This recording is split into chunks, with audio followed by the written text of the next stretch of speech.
നമ്മുടെ നിലപാട് ഞാൻ ഇന്നലെ പറഞ്ഞതാണ്. അത് വീണ്ടും ഞാൻ ആവർത്തിക്കേണ്ട കാര്യമില്ല.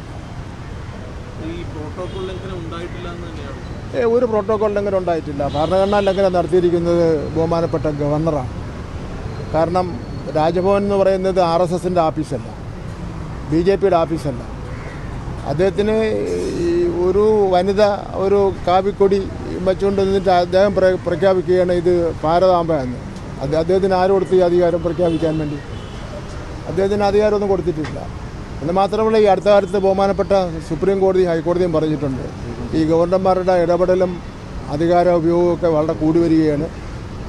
അതിൻ്റെ അടിസ്ഥാനത്തിൽ സുപ്രീം കോടതി തന്നെ ചില നിർദ്ദേശങ്ങൾ കൊടുത്തിട്ടുണ്ട്, ചില താക്കീത് കൊടുത്തിട്ടുണ്ട്, ചില ഉത്തരവുകൾ കൊടുത്തിട്ടുണ്ട്. അപ്പം അതുകൊണ്ട് ഈ ഭരണഘടനയിൽ തന്നെ പറയുന്നുണ്ട് ഗവർണറുടെ അധികാരമെന്ന്. ഒരു ഗവർണർമാരും ഭരണഘടനയെ പറയുന്നതിനപ്പുറമായിട്ട് ഒരു അധികാരം ഏറ്റെടുക്കണ്ട. ഒരു ഭരണഘടനയും പറയുന്നില്ല ഭാരതാംബയുടെ പടം വയ്ക്കണമെന്നുള്ളവർ. അവിടെ ഇന്ത്യൻ പ്രധാനമന്ത്രിയുടെ പടമോ അല്ലെങ്കിൽ രാഷ്ട്രപിതാവിൻ്റെ പടമോ വെച്ചെങ്കിൽ നാം മനസ്സിലാക്കാം. പക്ഷേ രാഷ്ട്രപിതാവിൻ്റെ പടമെന്ന് പറഞ്ഞാൽ രാഷ്ട്രപിതാവിൻ്റെ പ്രതിമ ഉണ്ടാക്കി അതിൽ വെടിവയ്ക്കുന്നവരാണ് ഈ RSSകാർ. അപ്പോൾ അങ്ങനെ ഒരിക്കലും നമുക്ക് അവരത് ചെയ്യുമെന്ന് നമുക്ക് വിശ്വസിക്കാൻ വേണ്ടി പറ്റില്ല. അപ്പോൾ അതുകൊണ്ട് ഭരണഘടനയിൽ പറയാത്ത കാര്യങ്ങളൊന്നും ഒരു ഗവർണർക്കും ചെയ്യാൻ വേണ്ടി പറ്റില്ല. അതൊന്നും ജനാധിപത്യ സംവിധാനത്തിൽ വില പോകുന്ന പ്രശ്നമേ ഇല്ല.